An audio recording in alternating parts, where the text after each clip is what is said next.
सध्या रोज सकाळी मुलांच्या डब्यांना काय द्यायचं, ऑफिसला अहोंच्या डब्याला काय द्यायचं हा पडलेला प्रश्न, आणि तेही झटपट व्हायला पाहिजे कारण मुलांची शाळेची तयारी असते आणि अहोंची ऑफिसला जायची घाई असते आणि त्यामध्ये डबा हा लवकर आणि झटपट व्हावाच लागतो. म्हणूनच असं काहीतरी आपण वाटण तयार करणार आहोत जे फ्रीजमध्ये 3 ते 4 महिने आरामात टिकेल आणि जे रोजच्या धकाधकीच्या जीवनामध्ये आपली मदत करेल. तर चला, असंच एक वाटण आपण आज तयार करणार आहोत. रेसिपीला लगेचच सुरुवात करूया. सगळ्यात आधी इथे मी एक पॅन गरम करायला ठेवलेला आहे. पॅन अगदी स्लो फ्लेमवरती मी गरम करून घेतलेला आहे. इथे एक कप मोठ्या वाटीच्या प्रमाणात मी किसून घेतलेलं सुकं खोबरं घेतलेलं आहे. ते अगदी मंद आचेवरती शांतपणे अगदी हळू आपल्याला परतून घ्यायचं आहे. सोनेरी रंगावरती आपण हे परतून घेणार आहोत. खोबरं अगदी छान खरपूस होईपर्यंत परतून घ्यायचे आहे. गॅसची फ्लेम कधीच इथे मध्ये वाढवायची नाही आहे, त्यामुळे खोबरं आपलं छान परतलं जाणार आहे. तर काही मिनटातच आपलं इथे खोबरं परतून झालेलं आहे. ते आपण वेगळ्या भांड्यात काढून घेऊया.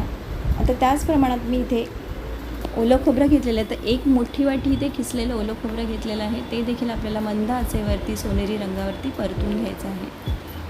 तर आता हे देखील परतून झालेलं आहे आणि आता ते आपण दुसऱ्या भांड्यात काढून घेऊया. आता मी इथे 2 चमचे तेल घेतलं आहे आणि इथे ज्या वाटीने मोजून मी खोबरं घेतलं होतं त्याच वाटीने मोजून मी इथे 2 वाट्या भरून कांदा घेतलेला आहे. बारीक उभा कापलेला पातळ असा कापलेला कांदा घेतलेला आहे.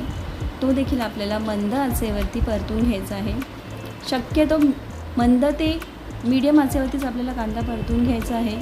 कांदा जर हाय फ्लेमवरती परतला तर तो करपू शकतो आणि त्यामुळे आपल्या वाटणाचा रंग आणि चव देखील बदलू शकते. तिथे असा आपला कांदा देखील परतून झालेला आहे. सगळे जिन्नस थंड करून घ्यायचे आणि तर अजून एक गोष्ट आपल्याला इथे ॲड करावी लागणार आहे, ती म्हणजे इथे अद्रक, लसूण आणि भरपूर अशा प्रमाणात कोथिंबीर घेतलेली आहे. याचं हिरवं वाटण तयार होणार आहे. तर आता आपण मिक्सरमध्ये एक एक करून आपले सर्व जिन्नस वाटून घेऊया. तर सगळ्यात आधी आपल्याला सुकं खोबरं वाटून घ्यायचं आहे.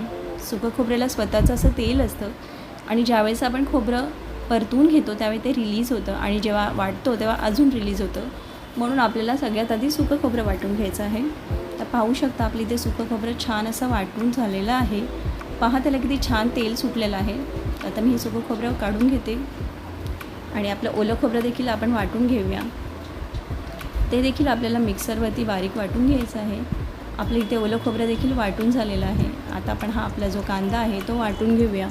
तर कांदा वाटत असताना आपल्याला अद्रक, लसूण, कोथिंबीर यामध्ये ॲड करायची आहे आणि सोबतच ॲड करायचं आहे 2 मोठे चमचे मीठ इथे प्रिझर्वेशनचं काम करणार आहे.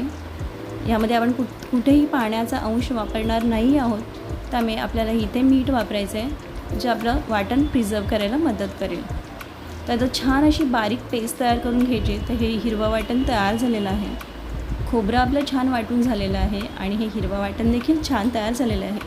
आता हे दोन्ही आपल्याला एकत्र करून घ्यायचं आहे, मिक्स करायचं आहे.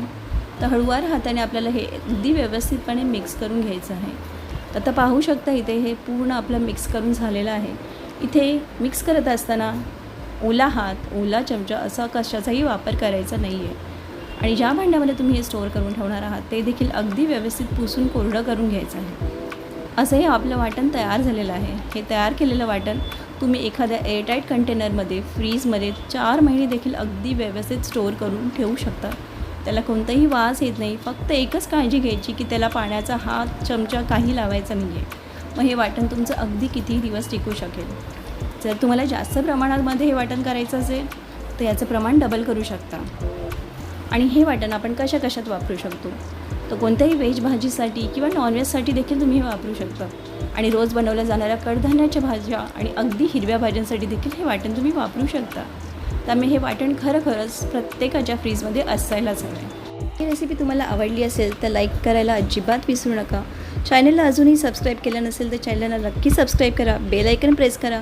त्यामुळे नवीन येणाऱ्या रेसिपीजचे नोटिफिकेशन तुम्हाला मिळत राहील आणि जास्तीत जास्त शेअर करा. तर पुन्हा भेटूया अशाच एखाद्या नवीन रेसिपीसोबत. तोपर्यंत बाय.